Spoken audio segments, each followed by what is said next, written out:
Você já ouviu falar do sinal do beijo? O sinal do beijo é um sinal descrito para o contato entre duas estruturas normais ou entre estrutura normal e uma variação anatômica ou até mesmo entre duas estruturas que apresentem alguma patologia. Então vamos lá.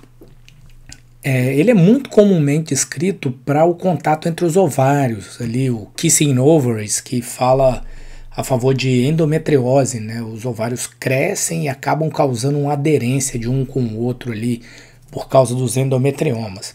Hoje o caso é diferente. Hoje a gente está no abdômen superior e a gente está falando do sinal do beijo causado pelo encontro entre a borda do lobo esquerdo hepático e o polo anterior do baço. Toda essa região, você vê que até uma compressão do lobo esquerdo, que ele cresceu e está aqui, ó, um exercendo força sobre o outro. Que você tem o estômago, né, e todo o aumento menor envolvendo aqui, você vê, está bem apertadinha essa região. Geralmente esse espaço é mais amplo. Tá, beleza. Agora você já viu o sinal do beijo. Então, quando você vê o sinal do beijo, o que é que você pensa?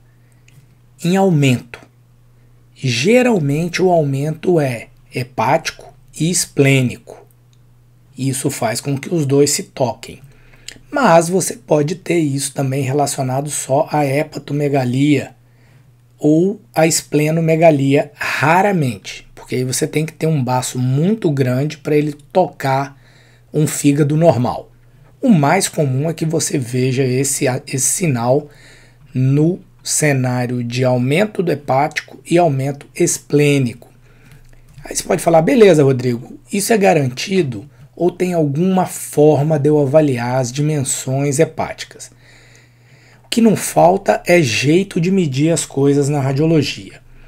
Como é que funciona na prática? Na prática você tenta encontrar alguma metodologia para medir que seja reprodutível e fácil de fazer. Por que eu digo fácil de fazer? Porque se for muito complicado, você vai acabar não usando na prática do dia a dia. Então vou te dar uma forma indireta. Aqui você tem o rim direito, beleza?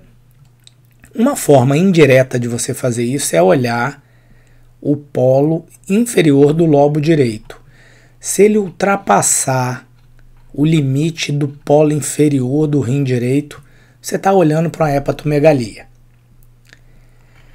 Agora, se você quiser medir, você vai fazer o seguinte, uma das formas, né? Eu uso essa, a não ser quando pedem volumetria, que você tem que calcular. Uma forma para o dia a dia, você encontra o ponto A. O que é o ponto A? É a borda inferior do lobo direito. Encontrou o ponto A. Agora você vai encontrar o maior eixo crânio-caudal, mesmo que angulado, e vai medir. Aqui você encontrou 23 centímetros ou 22,96, 22,8. Você pode fazer algumas, porque uma variação mínima seu olho pode eventualmente não identificar, mas você vai ficar aqui, ó, com 23,1 centímetros.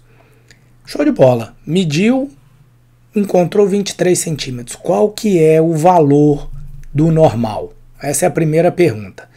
E aí, toda vez que a gente fala de medida na radiologia, você está trabalhando com sensibilidade e com especificidade. Se você usa um threshold, um valor baixo, se você disser, por exemplo, que tudo que medir mais do que 15 é hepatomegalia, você aumentou muito a sensibilidade, porque vai haver fígados normais que medem mais do que 15. Em contrapartida, se você usar 22, por exemplo, muitos fígados que estão alterados, você vai chamar de normal. Então quer dizer que você aumentou a sua especificidade. Um número trabalhado que os artigos mostram que tem boa sensibilidade e especificidade é quando a gente trabalha com números maiores do que 18 centímetros, ou para quem gosta de milímetros, 180 milímetros. Esse é um corte bom para você falar de hepatomegalia. Então aqui, nitidamente, a gente está falando de hepatomegalia. Agora, vamos trabalhar e falar de esplenomegalia. Esplenomegalia, você fala de esplenomegalia quando você tem o maior eixo esplênico, que é o longitudinal, trabalhando em 12 a 13 milímetros, 12 a 13 centímetros. Geralmente é o eixo longitudinal, porque o baço cresce mais nesse sentido do que no crânio caudal, porque ele é volumétrico. Então aqui você tem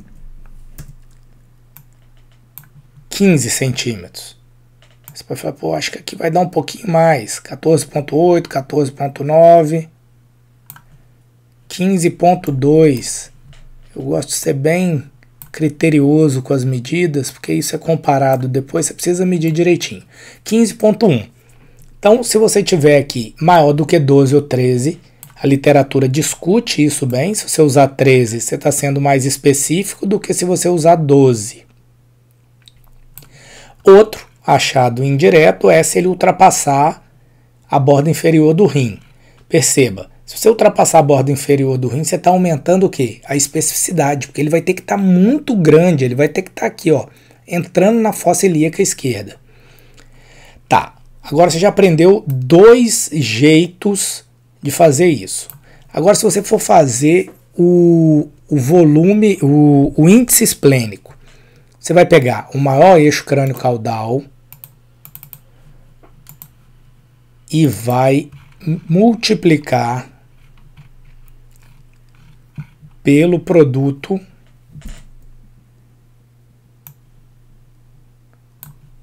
do antero-posterior e do transverso. E aí aqui é muito comum haver erro, tá? O que você não pode fazer? Você não pode medir fora do baço. É igual a história do resiste para medir tumor. Tem que estar dentro do baço.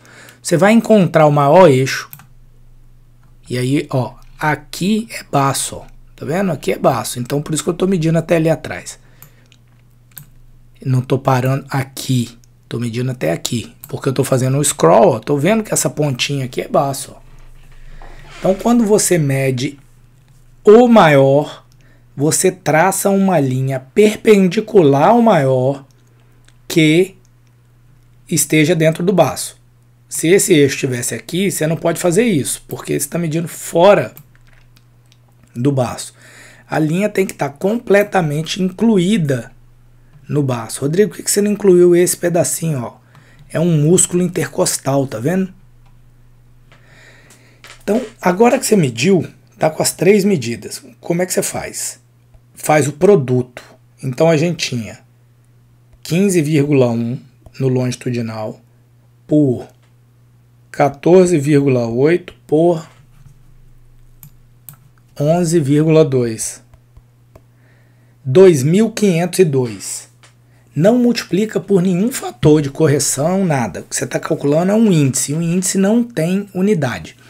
Então você tem um valor do índice de 2.503 aqui arredondando para um normal de até 480. O sinal do beijo, nesse caso, se confirma em quê? Em hepatoesplenomegalia.